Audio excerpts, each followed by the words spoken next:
Salut les Vetas, ici Patrick de Veted. Aujourd'hui, on parle de ça. Je suis au courant d'une équipe de récupération américaine qui s'est rendue en Corée du Nord pour récupérer de la technologie non humaine. Allons semer un peu le trouble ici. Tu penses vraiment? Oui, c'est arrivé. Il y a eu des récupérations de technologies prétendument non humaines en Corée du Nord par une équipe des forces spéciales américaines. Digérez ça.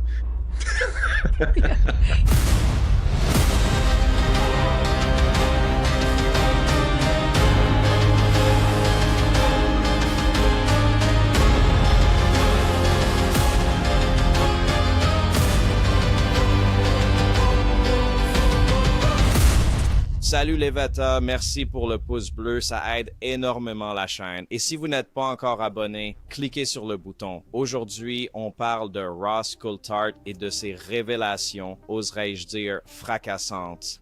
Vous voyez les gars, c'est pour ça que j'utilise Bombshell, parce que les gens balancent des affirmations extraordinaires qui, n'importe quel autre jour, seraient de véritables bombes. Mais là, ça sort toutes les semaines, les gars, c'est pour ça que je l'utilise, d'accord? C'est juste de l'ironie et une sorte de réaction face à tout ça ne peut pas être des révélations choc, non? Genre, j'essaie de refléter et de renvoyer l'absurdité de bon nombre de ces affirmations, tu vois? Parce que toutes ces affirmations qui sortent chaque semaine, presque quotidiennement, prises isolément, en soi, en surface, changeraient la vie, le monde, l'humanité, n'est-ce pas? Ça prouve bien les choses. Non, je veux dire, tu penses vraiment que c'est le nombre de réclamations qui sortent chaque semaine? Non, exact. Alors, une fois de plus, Ross Coulthart revient avec une histoire selon laquelle, vous savez, les forces spéciales américaines seraient entrées en Corée du Nord pour récupérer une technologie non humaine. Qu'il s'agisse d'un vaisseau, d'un pistolet laser, enfin, qui sait, n'est-ce pas? Donc, ça va être une vidéo intéressante. Let's get started. Très bien, Ross. Ryan, du podcast Somewhere in the Skies, nous a écrit par email. Salut, Megan et Ross. Il y a environ 9 mois, un ancien militaire coréen nommé Bae Seong-deok s'est manifesté pour parler d'un atterrissage d'OVNI très spectaculaire survenu en 1982 dans une zone démilitarisée en Corée, dont il a été personnellement témoin. Selon lui, l'engin était circulaire et d'une taille absolument massive. Sans rien dévoiler, puisque nous connaissons votre position sur le sujet, Russ, est-ce une affaire que nous devrions continuer à creuser en lien avec l'OVNI entouré d'un bâtiment en Corée? Ou faut-il considérer l'histoire de M. Seong-deok comme quelque chose de totalement distinct? Continuez comme ça, Ryan. Non, je vais répondre à ça assez rapidement et simplement. Je dirais que c'est un cas intéressant. Ça n'a rien à voir avec le grand OVNI dont j'ai parlé précédemment.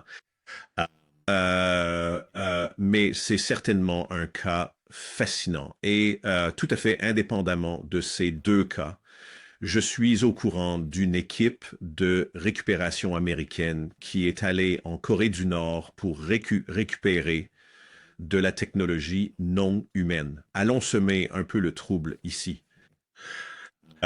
Vas-y. Oui, c'est arrivé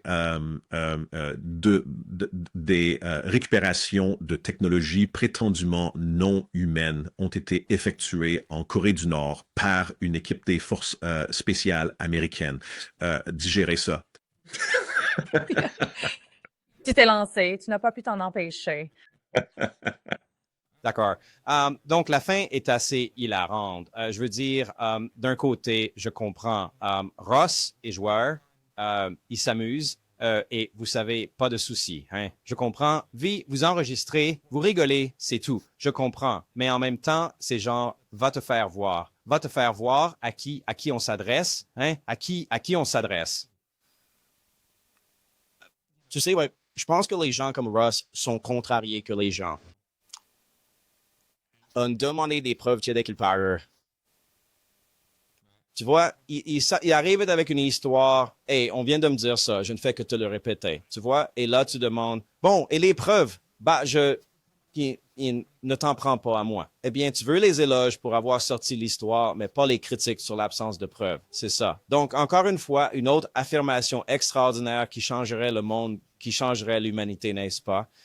Depuis les millions d'années que l'humanité existe, je ne sais pas depuis combien de temps, peut-être plus. Vous savez, cette affirmation ici même change tout. Et ce genre de choses sort, encore une fois, plusieurs fois par semaine, sans aucune preuve, n'est-ce pas? Alors, on entend juste ces choses. Qu'est-ce qu'on est censé faire de ces informations? Et, on commence avec Ryan Sprague de Somewhere in the Skies. Dédicace à Ryan, un type génial. Écoutez-le. Il est en train d'interroger Ross au sujet d'un ressortissant coréen qui prétend avoir aperçu un ovni. Je vous propose cet extrait pour vous donner un peu plus de contexte sur cette affaire. 그 21사단 65연대 853GP에 근무할 당시에 그때가 아마 82년 5월 23일 날짜로 기억이 되는데 À l'époque, au sein du 853e groupe de protection, je me souviens, c'était une période très particulière pour moi. 병관측 장교 1명. À l'époque, notre GP comptait un officier et un soldat observateur d'artillerie, plus de 30 hommes. Nous étions 32. Vers 13h30, le soldat observateur l'a découvert. On faisait des exercices de tir toute la journée. Pendant les tirs de mortier, il l'a repéré à la lunette et m'a prévenu. En tant qu'officier des opérations, il m'en a informé et j'ai confirmé qu'il s'agissait d'un ovni avec les jumelles aux opérations. 발사 훈련을 합니다. Pièce. L'ovni a pris la forme d'un. 예, 아마 Tout ça n'est en fait qu'une question d'argent. 뜻다포 뭐 하면서 뭐 Lumière. 발견을 해가지고 포대경으로 발견해가지고 이제 내한테 알려줘. 나는 상황병이었으니까 네네. 내한테 알려줘가지고 그 상황실에 있는 그 망원경으로 관측한 결과 그 UFO로 이제 제가 확인을 했습니다. 그 UFO 형상은 은색 빛이 이렇게 나면서 Ce qui est intéressant. Ce type a l'air, vous savez, il a l'air intéressant, n'est-ce pas? C'est le moins qu'on puisse dire. Il n'y a aucun moyen de vérifier si ce qu'il a vu était un vaisseau spatial extraterrestre, pas vrai? Mais malgré tout, il a raconté son histoire, et je suis content qu'il l'ait fait, n'est-ce pas? Il n'y a rien de mal à ça. Nous voulons que les gens se manifestent et racontent leurs histoires. Ce sont les gens qui viennent nous voir en disant « Quelqu'un m'a raconté une histoire, une source secrète, vous savez, ce truc secret est arrivé. » Enfin bref. Ryan demande en gros si l'histoire que vous venez d'entendre est liée à celle de l'ovni trop gros pour être déplacé, n'est-ce pas? Et si vous ne connaissez pas cette histoire, voici Stephen Greer, oui, Stephen Greer, pour en parler. Dr. Greer, vous avez déclaré publiquement que cela se situait en dehors de Séoul, en Corée du Sud. Est-ce exact? L'un d'eux. Maintenant, rappelez-vous, j'ai débriefé près de 800 lanceurs d'alerte qui ont été directement impliqués dans cette affaire. L'un d'eux a travaillé au Pentagone pendant environ 8 ans en tant qu'enquêteur de haut niveau et disposait d'une habilitation de base pour 18 projets noirs, des programmes d'accès spécial non reconnus. Il connaissait précisément celui situé dans les montagnes près de Séoul, en Corée du Sud. C'était si immense qu'ils ont dû construire une structure autour et il a été mis dans la confidence entre 2002 et 2010. Donc ça faisait déjà un moment que c'était là. J'ai déjà fait des tonnes de vidéos sur cet ovni trop gros pour être déplacé. Et c'est Russ qui a révélé cette histoire dans le podcast de Project Unity il y a des années. Il s'est manifesté pour en parler et le représentant Burleson, a récemment enquêté dessus. Votre déclaration ce week-end m'a frappé. Un engin trop gros pour être déplacé. Pouvez-vous nous décortiquer ça?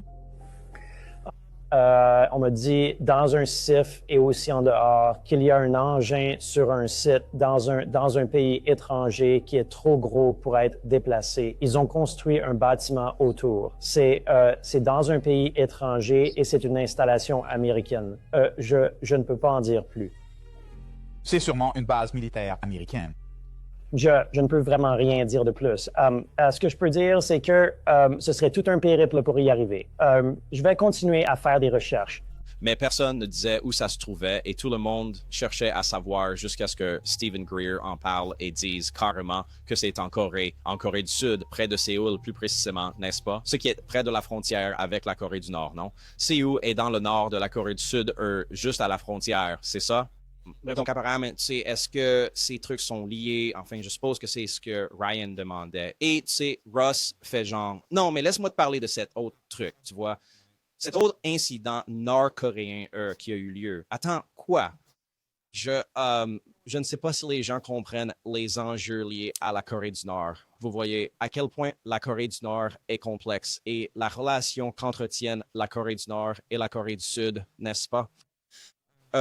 Vous savez, parce que cette idée que les forces spéciales américaines sont parties en mission en Corée du Nord pour récupérer une technologie non humaine, c'est de la folie. Maintenant, écoutez, ce n'est pas la première fois que l'Amérique tente une mission en Corée du Nord, n'est-ce pas? Et tout récemment, une histoire est sortie que je trouve pertinent. Cela n'a rien à voir avec les ovnis, mais tout à voir avec la mission des forces spéciales en Corée du Nord. L'échec supposé d'une mission du SEAL Team 6. Selon le New York Times, l'unité ayant tué Ben Laden a infiltré la Corée du Nord avec des lunettes de vision nocturne. C'était très risqué. Les enjeux étaient énormes, vu l'instabilité du régime nord-coréen et son arsenal. Une mission si risquée, selon le Times, que le président Trump a dû l'approuver personnellement. Le président Trump a été interrogé sur cette mission en fin de journée. Pouvez-vous confirmer qu'elle a eu lieu? Je n'en sais rien, je l'apprends à l'instant. L'objectif était d'installer un dispositif d'écoute récemment mis au point, en gros un micro, sur la côte nord-coréenne.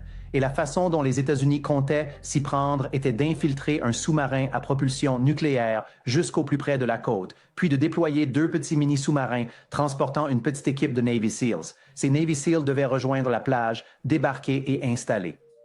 Le micro. Mais quand ils sont arrivés sur la rive, qu'ils pensaient déserte en plein hiver et en pleine nuit, ils sont tombés sur un bateau inattendu. Et ne sachant pas s'il s'agissait d'une patrouille de sécurité ou s'ils avaient été repérés, ils ont ouvert le feu et ont tué tout le monde à bord.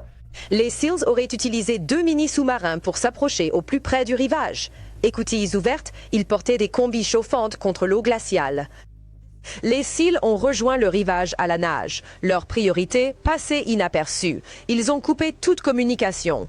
Contrairement aux autres missions, aucun drone ne les protégeait. Alors, face à un bateau nord-coréen sans personne à qui demander, ils ont agi immédiatement et abattu tous les occupants. Une fois arrivés au bateau, il n'y avait ni armes ni uniforme. Les hommes semblaient être des pêcheurs. Les SEALs ont lancé un appel de détresse et sont repartis sans installer le dispositif d'écoute, selon les autorités. Écoutez, je ne veux pas dénigrer les forces spéciales. Leurs missions sont sûrement très dures. Je respecte ça. Si j'en parle, c'est juste parce que à quel point ce genre de mission est difficile, tu vois. On est allé poser un micro, c'est ça. On a récupéré un ovni ou une technologie du genre. Tu vois, tu captes un serial exact. Et tu me dis, Patrick, les forces spéciales réussissent tout le temps. Je vois, c'est vrai, et ça arrive tout le temps, mais on n'entend jamais parler de ces succès. D'accord, est-ce possible? Bien sûr. Mais la Corée du Nord, c'est autre chose. La dynamique est radicalement différente. On ne va pas débarquer comme au Venezuela pour renverser Maduro, ni faire pareil en Corée du Nord contre Kim Jong-un. Ça ne se passera pas comme ça, c'est clair. Surtout avec le lien avec la Corée du Sud et les implications de ce que cela pourrait déclencher. C'est ça, cela pourrait tout simplement entraîner une rupture totale entre la Corée du Nord et la Corée du Sud et déclencher une guerre entre les deux, exact. C'est comme le fait que les États-Unis prennent un tel risque. Poser un micro, c'est une chose. Cambrioler un entrepôt, c'en est une autre. Comment ils le sortent? Exact. Et les Navy SEAL ont dû monter sur un sous-marin nucléaire. Comment on sort tout ça? On l'envoie en Corée du Sud. Tu crois vraiment qu'ils vont nous le garder? Pas de souci, on gère. OK.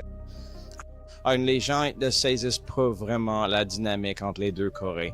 Regardez cet extrait d'un membre des forces spéciales formées en Corée du Sud. Vous voyez? il a suivi l'entraînement des Navy SEALs, leur version en Corée du Sud. Mais il a aussi fait l'entraînement des Navy SEALs en Amérique. Exact, à San Diego. Il est parti servir en Corée parce qu'il est, vous savez, coréen. Et il a une perspective intéressante des deux côtés. Si vous pouviez, en quelque sorte, caractériser la menace nord-coréenne pour le Sud et son impact sur votre préparation. La plupart des Coréens ne veulent pas la guerre, pas par peur de perdre. Nous sommes très confiants que si une guerre devait éclater, la Corée du Sud l'emporterait, la Corée du Sud gagnerait, mais non sans difficulté. Et la raison en est que la Corée du Nord dispose d'une importante artillerie braquée sur Séoul. Et Séoul n'est pas très loin de la frontière. C'est pourquoi notre capitale, Séoul, et ses principaux organes gouvernementaux, ainsi que ses bâtiments très modernes, 50 ans de reconstruction après la guerre de Corée, ont nécessité beaucoup de sang et de sueur pour reconstruire la Corée du Sud et le cœur de Séoul. Alors, sacrifier Séoul pour une guerre, ça n'en vaut pas la peine pour la plupart des Coréens. La plupart des Coréens dans l'armée ne pensent pas que cela en vaille la peine. Alors, que voulons-nous? Simplement coexister. J'imagine, vous savez, qu'une guerre entre la Corée du Nord et la Corée du Sud ne se résumerait pas à un affrontement entre ces deux pays. Je veux dire, ce serait essentiellement la Chine, la Russie et la Corée du Nord contre la Corée du Sud et les États-Unis. Non, je veux dire, les conséquences d'un tel événement seraient colossales. C'est exactement ça. Allez, les parieurs, dites-moi ce que vous en pensez dans les commentaires. J'ai hâte de tout lire. Et vous savez, qu'est-ce qu'on fait de cette histoire, tout le monde? Qu'est-ce que vous en pensez? Hein? Combien de temps on va encaisser ces bombes chaque semaine? Hein? Je continuerai jusqu'à ce qu'ils arrêtent. C'est comme ça que ça marche, non? Les gens s'énervent quand j'utilise le mot bombe. Oh, tu as gâché le mot. Tu ne sais pas ce que ça veut dire. Vous regardez l'émission ou quoi? C'est comme ça. Merci à tous ceux qui soutiennent la chaîne et ma démarche. Et j'apprécie vraiment, sincèrement. Je continuerai à faire les choses à ma manière. C'est la seule que je connaisse. Je ne peux qu'être moi. Merci de nous avoir suivis. À la prochaine. Parieur, chaque jour est un cadeau. Peace.